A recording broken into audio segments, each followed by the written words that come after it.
Hello everyone, welcome to Coffee Cup Enlightenment. Today's video is going to be titled How to Forgive. And of course, in order to answer this question, how to forgive, as usual, we need to ask who's the one that is forgiving, and most importantly, who's the one that created the situation to be forgiven. And of course, without beating around the bush, the answer is always our substitute identity that plays a role in all of this. If you've been watching these videos for a while, you'll notice the same theme explained in different scenarios.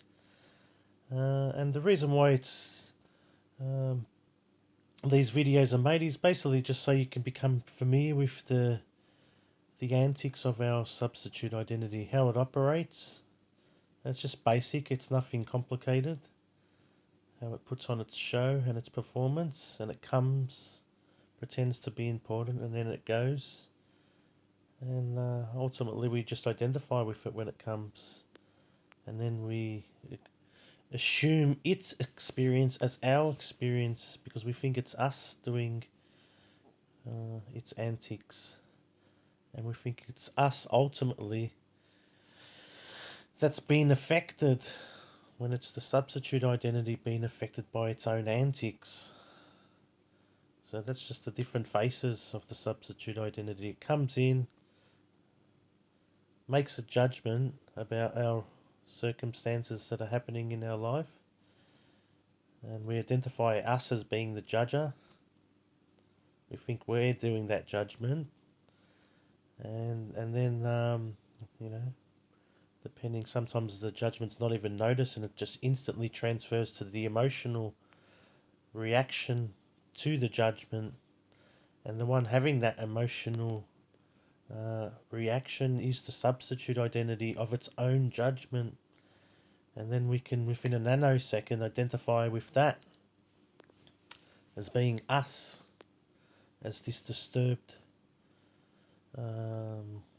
affected character.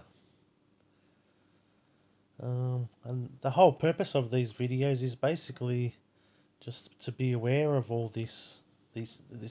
There sometimes can be rapid the steps they can happen. These things that go on within us. And sometimes it just comes in an instant.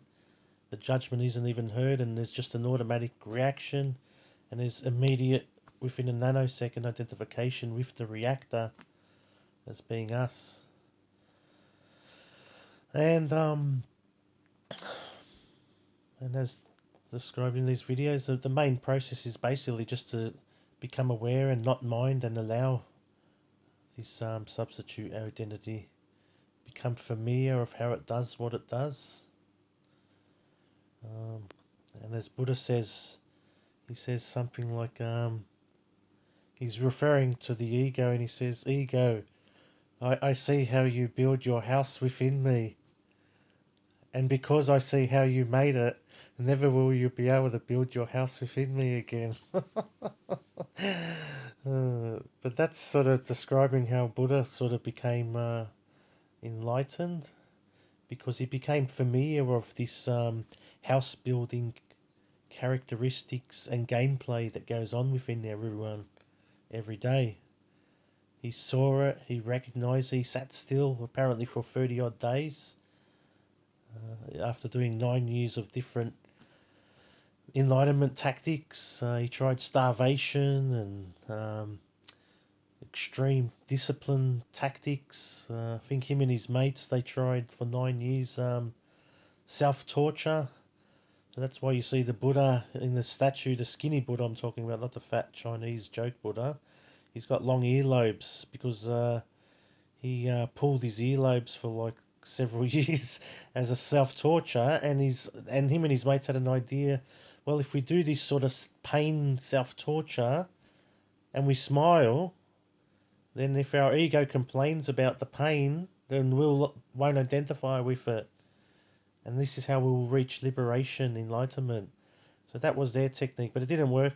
He tried it for about 9 years. He tried starvation and all this, and it didn't seem to work. And then at the end of the 9 years, he reportedly sat under the famous Bodhi tree for 30 odd days, and all he did was he watched all the antics in his mind.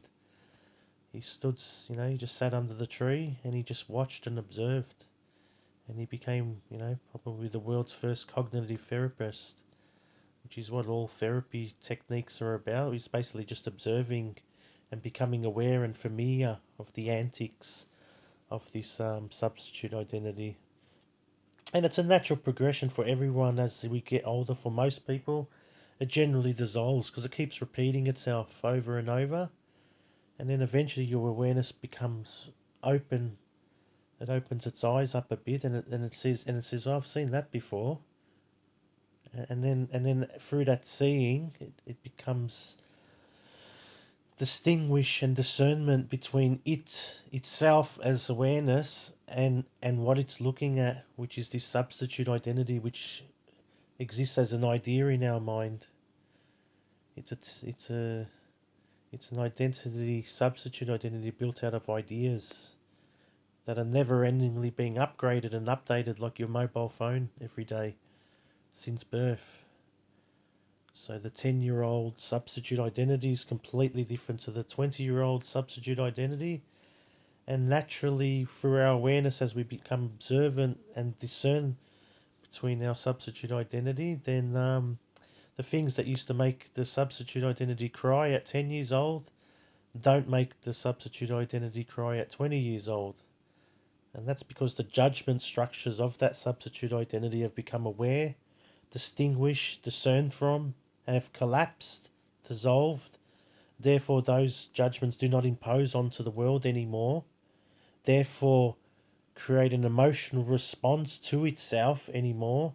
Therefore, filter your perception of reality in that tearful way anymore. So that's what causes the natural transition with everyone. These videos just help accelerate the process by trying to do it deliberately each day as a deliberate mindfulness practice. Definitely can help accelerate the process rather than just living life and hopefully naturally and organically it just dissolves on its own. Our identification. So the question is, how do we forgive? First of all, it was the substitute identity that made the judgment. Uh, it was the substitute identity that then became upset of its own judgment and created the scenario of forgiveness and disturbance to the event, when all along the event just is what it is. Even if something or someone is doing something, not doing something, something happened or didn't happen, or something should happen or not should happen or whatever. It makes no difference what the topic is. The substitute identity is basically always has the same story underneath, which is a resistance to the now, a resistance to what is, and through its story and judgment of what is, which is reality, which is neutral. If you identify with its story and judgment, then it helps create a further substitute identity, a false identity, through the reactor of its own judgments. And that's why it's called a substitute identity, because it's an identity that's like an imposter that grows within us, but it's not it doesn't really have a life of its own. Its life is borrowed because we keep associating with it, and it seems like a real identity. It seems like its experiences are our experiences. Um, so underneath all circumstances, everything's ultimately neutral, and even but this is very difficult to see when there's certain particular things going on in the world, or things happening to you from others that are coming from their substitute identities, you can say. But even there, you can instead of bringing your substitute identity involved in this scenario as well, you can see it's just one of my biggest meditations I did for many years was just saying that's what they're meant to be doing. And what that did is it then brought me back into perspective to see, yes, that's what they're meant to be doing without any cynicism to it. Whatever they'd done, you say if it was done through their substitute identity in what you might call a so-called negative way, that's what they were meant to do because they were identified in that moment with their substitute identity. And if they weren't identified, then that substitute identity wouldn't have done that action or non-action, whatever it may be. And so that's a one trick you can do is just help bring you back to not get your own substitute identity involved with other people's substitute identities actions. Is to use that mantra. This is what they're meant to be doing, and not trying to delude yourself. Sort of you really seeing what's actually happened, and just and see the impersonalness to it, because it's the substitute identity that's trying to make it personal through its judgments, and then it gets a built-in identity through its personalness. But without all this personalness, reality is neutral and effortlessness. And even the actions of these other people doing actions from their substitute identity, that's neutral because that's just what they're meant to be doing in that moment because they're identified. Same as when you identified with your substitute identity, the thousands of times within your life and the actions that come from that. It's not personal even to you because you're not that substitute identity. It has nothing to do with you. Ultimately, everyone underneath is mm, absolutely perfect, and it's not said to make your substitute to boast your substitute identity. It's said because when you're relaxed and at ease, and there's no association going on in the background with this substitute identity, then you can see your perception of reality doesn't have the filter of sunglasses anymore of the substitute identity, and so you're just looking at life neutrally and effortlessly, and then all of a sudden something will happen in your experience, and then immediately in the background this substitute identity kicks back online, makes its judgment, makes a feeling and reaction to its own judgment, and immediately we re-identify again and we believe it as being us. So every single time it happens, there's an opportunity to notice it and see if you can smile at it or not mind it, and then and this builds your discernment and decipherness from it evermore. And then eventually you're so aware of it that it can't exist anymore because it only keeps flowing and running through identification, through misidentification as it being our identity. When there's no more mistaken identity with it anymore, then you see it's just a thought pattern in your head.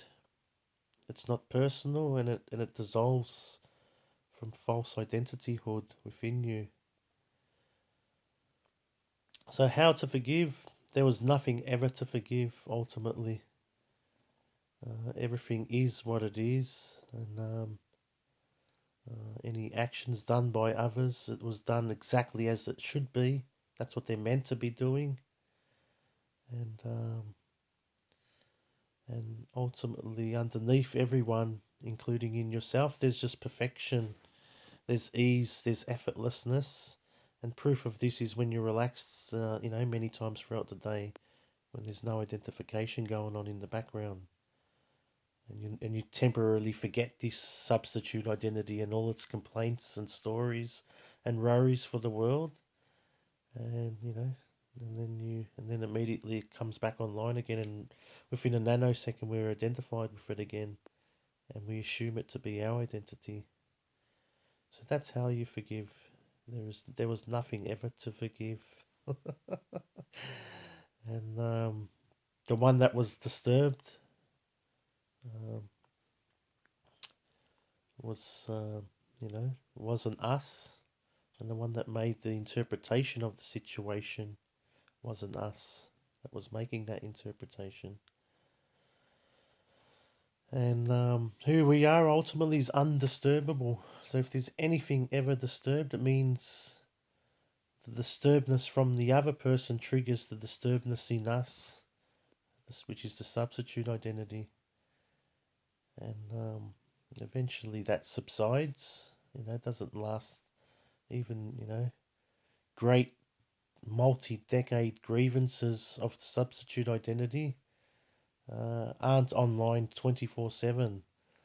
Someone has to watch TV and focus on that TV for occasionally, or focus on something, a job, and they've temporarily forgotten about that multi-decade grievance, and then they remember it again, and through past and identification with past ideas, it becomes alive again, and they associate with this grievance as them, this grievance character and its story.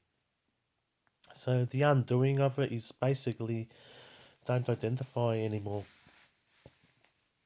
It's the whole essence of every healing modality. It's the whole essence of these videos. Is just cease identification with this character. No identification, there's no ego.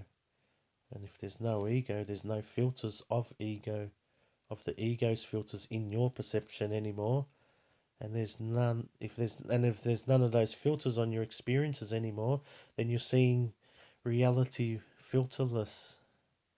You're seeing it for what it is, which is very similar to when you're relaxed and and at ease. Then there's no filters in your perception really that much. So that concludes for today's video. Thanks everyone. Bye bye.